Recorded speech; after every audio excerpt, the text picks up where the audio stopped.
So here's a little my biggest cage I made. It's all out of recycled materials. I don't think a chicken house should look like a human house, so I made this one really look like a chicken cage. I don't think chickens are happy in a human house looking chicken coop. But anyway, this one was made out of mostly recycled material. The top there with recycled roofing shingles, then some leftover lattice. And all I used here was, these are one of those pop-up tents from Home Depot. That's the only thing I bought, I think, on this whole thing. I made this door frame out of recycled PVC pipe and screen. And the way I did it was, I put these weights on there. The reason for the weights is I pitched the door just perfect, so in case the kids go in there, the door automatically closes. It stays closed. But I also put a lock for at night. I put this all made out of all recycled stuff, but it sets into the ground there. As you can see, this pipe slides down. And then I have a little trap door. When I let them out to go free range, they come back in on their own in the evening. But I just made one. It's real similar to what they use on pigeon coops. So they push their way in. On the inside, I noticed they always dig in the dirt, so I put this little recycled refrigerator rack so they don't dig at the door, because that jams the door right here. Then I have my compost bin here. On the top of the compost bin, I always put their food, their favorite food. And it basically, I use this to put the leaves underneath so they can peck on it, because if not, they have a hard time ripping it apart. I made a little ladder going to the top. I found an old ladder I use for their perch or for their roost. And then I found these baskets that I make as their nest laying, or for their nest or egg laying. And there's another one, another nest here where they lay their eggs.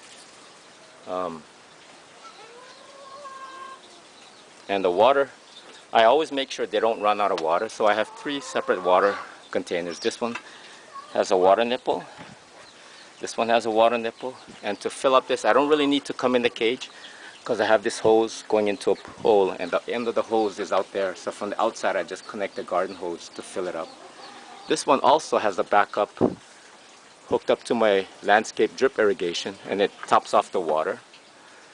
And then I have another water container there, the little pot right there. And then I also made a feed container out of recycled stuff. This one is weatherproof, rain, it'll waterproof, the water can't get in. But I can see the level of the feed from this bottle. It's an inverted bottle full of food. And on the bottom I used a 5-gallon container with these holes in. And you can see the neck of the bottle in there. And as they peck the food comes down. And I also, if you notice, I put it off the ground about 4 inches, maybe 5 inches, so pests and rodents can't climb in here. So it's pretty much a rodent-proof, weather-proof container. And I have a night light or a heat lamp when I have chicks. And here it's just an old lamp I found at the recycle store. I flipped it over. And I protect the electrical connections with a recycled bottle, so when it rains, it doesn't get all wet. What else here? You know, the chickens love to sleep in top areas, so if you come here at night, you won't see any of the chickens on the bottom. They go up the ladder and then come across, they jump up that branch, they come across and they hop up here. They like to sleep on this highest post right here. So it's good to have lots of high roosting areas for them. Yeah, so I don't like to really make a chicken coop look like a human house. Like, there's some really nice ones online that I saw, but I don't really think, because I worked in pest control many years ago, it's hard to control pests in a human house. They get into the drywall behind the 2x4 studs. This way it's a little easier to clean, and all of these things are, I can hose them down. There's nothing that'll get damaged in the water. Under here is my compost pile, so when I scoop up, when I clean up, I throw it all in there. And when I don't really want them to eat all the time, I have this part of a bucket I cut out, and it's just a spring tension ring. Basically, I can't really do it with just one hand, but Basically, it just clamps around there, and it. Let me set the camera down for a minute.